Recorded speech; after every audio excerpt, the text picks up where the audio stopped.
Hey guys, thank you for joining The Boost. I'm Pablo. I'm Leon. And I wanted to also give credit to our producer there, Kory. He's in the background that you can't see, but he's making all this possible. So we're recording from the Rise here in Seguin. Our focus here for the channel is to focus on all tech and business in South Texas. Our goal is to interview local businesses and startups in the region, but also talk about all things technology, WordPress, production, and agency-related topics. Yeah, I don't have anything to add to that. If you're interested in promoting your business, please send an email out to marketing@digiboost.com, and we'll get you on the schedule. So today I'd like to chat about Gutenberg and the state of the impact on WordPress produce materials and technologies like page builders. Right now there's a lot of drama with regard to those page builders because they're really working as independent businesses on top of an open source platform. Leon and I have a bit of a differing opinion. I feel like WordPress is huge. It does whatever it feels like doing. And people can complain all they want. But those page builders have gotten very, very large on a free open source platform. And now that WordPress is starting to implement more of a page builder of its own with Gutenberg, it's starting to kind of edge those page builders out that have been in place for quite some time. So what do you think about that, Leon? Yeah, I think in the end, we had all of these page builders build the community of WordPress, like Beaver Builder, Elementor. They're the reasons that Gutenberg even kind of came about. Yeah. So as they get edged out, like Matt Mullenweg and kind of the discussion around it has been a bit hostile to them, considering the presence they play. Like they made WordPress open and friendly. Like without them, we wouldn't have had the community and ecosystem that there is. Like, that's right. It's a little bit of chicken and egg. Like without WordPress, you don't have what we have today, but also without Elementor, Beaver Builder, Bakery, Visual Composer, you don't have that prevalence. So 50% of internet running WordPress is because of those page builders in the end. That's right. I enjoy Gutenberg and I enjoy using it, but I do see a place and a time for Elementor, even like the Cadence blocks. But I think they're for different scenarios and different settings. Like Gutenberg block themes, like as a whole, I don't think they're ready 100%. Yeah. But also like Elementor is kind of behind the eight ball. It's case in point to their price range. That's right. Well, one of the things that I can at least bring some perspective to is at least from being an agency owner now for the better part of the past 13 years, with my own startup way back in the day and then to DigiBoost today, what I'm seeing is that I don't know, you have to look at these page builders from the standpoint of the opportunities that they offer non-development resources to be able to, go. I mean, I'm not a developer by any stretch. I can build websites. I know some code. But if it wasn't for those page builders making WordPress more of a platform to be able to grow a business, who knows where my career would have gone. So, from one standpoint, I feel allegiance to a number of page builders, the ones that I use or have used in the past. Leon, obviously we worked with Beaver Builder for a long time until it just became a little bit more difficult to do the types of projects that we really wanted to do. Then we shifted to other technology platforms.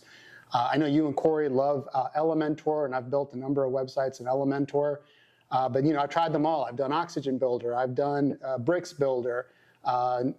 These days I'm really hot on Cadence blocks. Stellar WPs. In my opinion, amazing product because it's so tightly integrated to Gutenberg. But not everyone agrees. People like the tools that they're going to use. So I can't really get upset with WordPress from the standpoint of the way Automatic is taking the platform, to just do what they want to do, which is making the web platform accessible to as many non-technology, people out there, business owners, bloggers, and the like. But there's multiple millions of dollars at stake with these platforms. And the way that they're developing, there's definitely a tug of war going on there. Yeah, you have Bakery that's still around. Yeah. it's which is amazing. it's a terrible builder, in the grand scheme of it. But you have this the WordPress ecosystem going after Matt and then also Automatic, because it is a weird like company setup. You've got a nonprofit organization, which is WordPress.org, then you have WordPress.com, and the two really aren't differentiated. They're kind of one and the same. But it's also coming down to like the other parts of it. Like WordPress.com is now getting some of the plugin repository. That was a backlash. WordPress.org has always been that repository spot. So it's kind of like if WordPress doesn't have the community and it is just Automatic, like what happens to that community in the end? And it almost feels like there's a user hostile, take to it, where I do think that Elementor needs to integrate to Gutenberg more. They need to use the blocks more, and they're kind of pushing that way with like Flexbox and all that other stuff, but they're not like embracing it in the way that like these other themes have, where even Ocean WP, it's a big Elementor based like theme. Essentially it's supporting blocks more and more, and then you've got these hybrids like Cadence that are coming out, but I don't really see Elementor navigating away in the next maybe 5 to 10 years, sometime in that way. Like I think they have like 11 million active installs, maybe more. Right. So it's a weird like take in the end, because Gutenberg I do think is the future, and I really do like it because, for example, just wrote the blog post.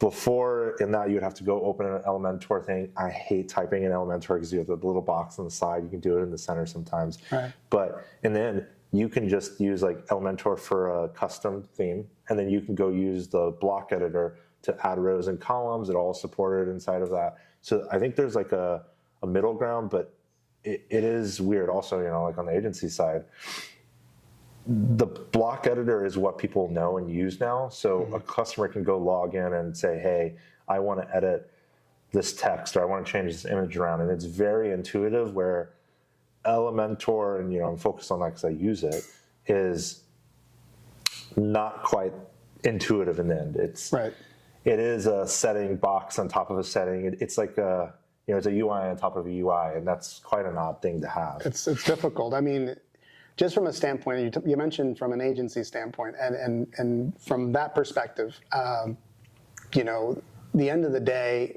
every agency wants consistent customers, right? They want that regular recurring revenue that you're getting from your clients that are paying you over and over and over and over again. But sometimes what happens is the clients that want to, get their hands dirty, right? Yeah. When you have to teach them multiple UIs to make basic changes on a site, as a daily user of these tools, you take that knowledge for granted. It's not until you're trying to teach somebody, how to do certain things that you realize, wow, there's a lot of steps to this. Yeah. Even if you're trying to document it. One of the things that I've learned is that, at least with Gutenberg, from a training perspective, from being able to hand a website over to an end user, being your client, or if you're a small business and you don't have necessarily a technology professional on your team, but somebody that does know, how to use web interfaces, you can teach quite a bit from just keeping it simple. I don't really have necessarily a lot of clients that want to get their hands dirty often, but when they do, it's always like this, oh, why is this so complicated? And they're thinking that you can just kind of roll out some sort of custom platform that's going to facilitate everything for them. I mean, do you remember, 5 years ago when we started building everything in custom post types? Yeah. And we thought, oh, well, the clients, they just want to make edit changes, not realizing that they're going to want to make design changes too. Yeah, they want to move the button to the left, to the right. Exactly. There's a lot of that, and then I also think that those proprietary ones like Wix and Weebly and Squarespace have also like distorted what web development is. Like there's two sides to this coin. Mm-hmm. Like there is web development, and everybody says like the web developer's going away, but in reality, they're not. They're always going to be there. It's just going to be in different capacities. Mm-hmm. And those users just want that drag and drop. They're used to their iPhone, they're used to their iPad, and then they come to the web and they expect it to act the same way. Mm-hmm. And when it doesn't, that's when like users get frustrated. And WordPress is a weird thing. I think the intuitiveness of all of it is the reason why it has been so popular, but also at the same time, you got to install 1,000,001 plugins to get sometimes the capability that you want. That's right. And what are the problems that those combinations bring to the table? I mean, when people talk about stacks, right? Like, oh, what's your tech stack? What are you using? In reality, in the WordPress space, you're really talking about what combination of plugins you're using or what you prefer to use for particular use cases. Now, obviously, one stack isn't going to fit every single scenario because you're going to need deferring tools for different purposes, depending on the applications. But by and large, the stack that any agency owner generally tries to adopt is one that allows for fast servicing, consistency, and you're not looking in 4 to or 20 different places to make simple adjustments. Also the performance of it. And the performance, for sure. Absolutely. That makes perfect sense. These page builders can be fast, but they do take like a very detailed and organized approach to it. You have to be very careful with it, whereas the block themes, you could kind of go wild on them and not have a problem in the end. But I think this is a 10-year problem, not a 2-year problem. Yeah. And it's interesting too, because there's almost like tribalism, right? Yeah. It feels like, if we were WordPress gang members, is what set do you represent? You know what I mean? It's like, what tools do you want to use? Okay, are you representing that tool suite? Oh no, there's no real consensus.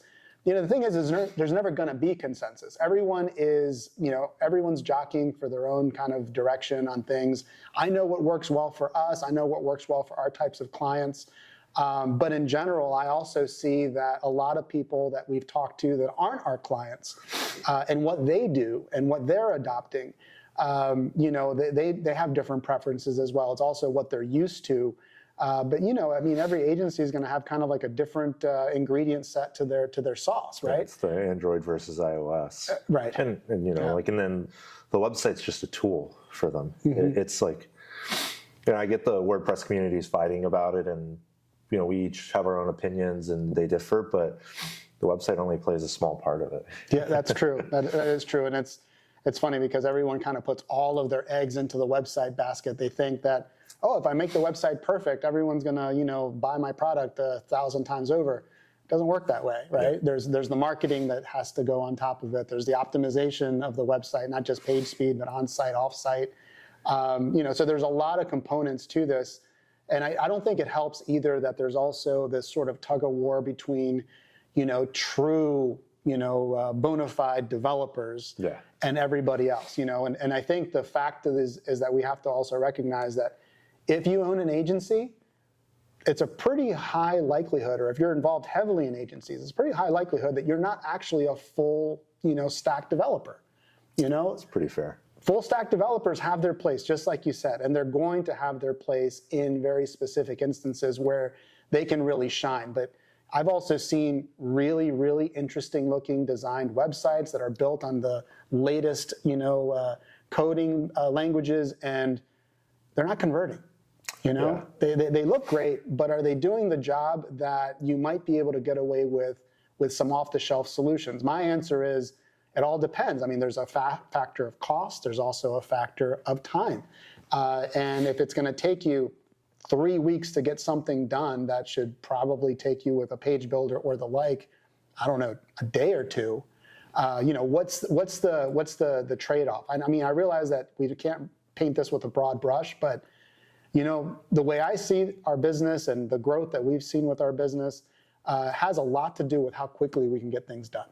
Yeah. Right? It's not about just how advanced the technology suite that we're rolling out. Look, I can go out and find a top shelf developer to do some work. The question is will a client want to spend that money because they're working with that type of development resource?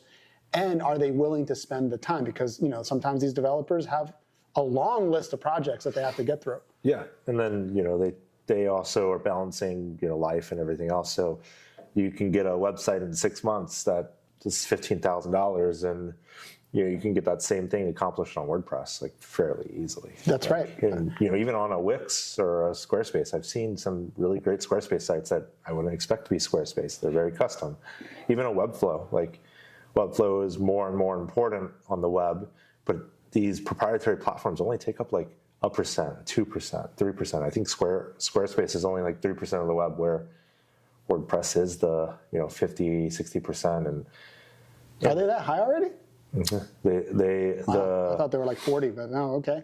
Yeah, they say over 50% of the internet now. Interesting. Is powered there. NASA, the White House, all these places like leverage WordPress, and they're leveraging like WordPress.com or WordPress VIP. Mm-hmm. But in the end, it really is like a tribalism thing. It's like there, but also I think it's like Automatic is pushing a new narrative, and they didn't really get the community buy-in. And that community buy-in is required to push it, because who else is going to contribute to the platform if the community is not behind it? Sure. And they need that buy-in just enough to make sure there. So if they make Elementor mad, I think at some point Elementor forks their thing. The product. Yeah, they're already kind of on the path. They've got hosting, they've got a page builder, they have all these tools that are coming up around it. They're buying a bunch of companies. Yeah, like at some point they're going to go, Automatic's in a different direction.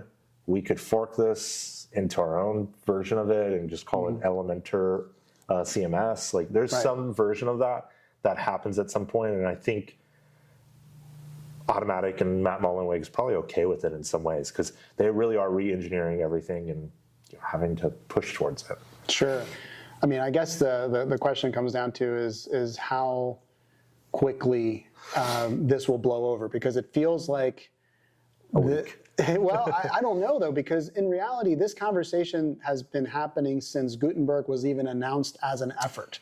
What, 2017, right? I guess so. It was a long time ago when this, I mean, I don't even know the date, but yeah, it was definitely 2017, 2018, as the direction of WordPress became more than just a blogging platform. It became now something else. I think page builders, to a degree, also independent page builders, really pushed WordPress in this direction. I mean, they had to see the whole-scale adoption that took place, because regardless of what page builder you're using, it's highly, highly unlikely that most WordPress users, of that 40 to 50% that we're talking about, are not using a page builder and doing custom themes. Yeah. I would say a small percentage of WordPress is custom theme. Yeah. Because why? You don't have the staff necessarily to support a custom, implementation. You need something that's flexible. You need something that you can be responsive with and be quick about implementing changes. So I feel like this is probably something that's going to be an ongoing topic for us, because new developments are going to happen, and who knows where this will kind of all shake out. Yeah, we're all human. That's right. One of the things that we wanted to also chat about was just some of the things that we see from both startups and small businesses that are trying to grow their companies, and the issues that they really run into, specifically when it comes to sales and marketing. When we're talking about the web work that we're talking about earlier, that's such a small percentage of the overall growth pattern of a company. In most cases, they hire companies like ours because they're trying to establish some type of market, and they're trying to actually reach the market in a way that is viable and interesting enough to where they will continue to invest in the business by hiring agencies. The issue that you see, though, is how many businesses have the bandwidth from both a personnel standpoint and also a knowledge-based standpoint. Your product, your platform, it inside and out. You could be an advanced developer, on a SaaS platform or a team. But I feel like sometimes the assumption is that if you build it, they will come. I think that's everybody's assumption, yeah. There's always that. We've worked on projects where the project, platform has been built out, and there's all these assumptions of what's going to happen on adoption, and there's nobody there. Yeah. I've also seen a rise of Facebook pages that's their website. They build a Facebook page out, and they are happy with that, and it's quite a frustrating experience to see that, because you're looking for a menu. I want to go to a page. I want to Google it, because that is the first place that I had is Google, like what's the menu for XYZ restaurant? Right. And it all comes down to your point, like, do they have enough time? Most of the time it's no. And then also, like, they'll go to some developers and they'll get quoted like an astronomical number for a website, but there is more affordable options to do it. And then you build that SEO, you build that pay-per-click, all of that. Yeah, you do your social media advertising, your promotion, your branding.